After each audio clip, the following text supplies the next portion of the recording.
This is part 3 of a two-part series on how to analyze bivariate data in a TI nSpire. And by that, I mean, this is a little bit of an extra sort of bonus. I want to talk about how to graph the residuals of a data set. So we entered our data in a list, we calculated the trend line, and I talked earlier about how the residuals are the vertical distance between the dots and the trend line. And you can do a split screen graph with the residuals, but you can also do a separate graph.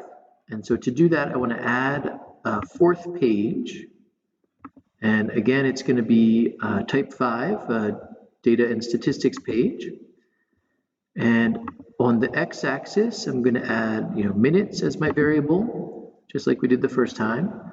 But this time on the y-axis, I'm going to do this stat.resid, which is where the residual values from the most recent regression are stored.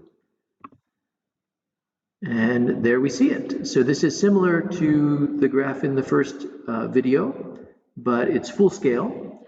And the basic idea is if the trend line is fitting the data very well, we should just see a jumble of dots without any sort of discernible pattern of its own. If the data is really more nonlinear than linear, then we might see something like a smiley face in the residuals, where the middle part of the residuals is mostly below and the tails are mostly above, or the other way around. We might see like a frown in the residuals.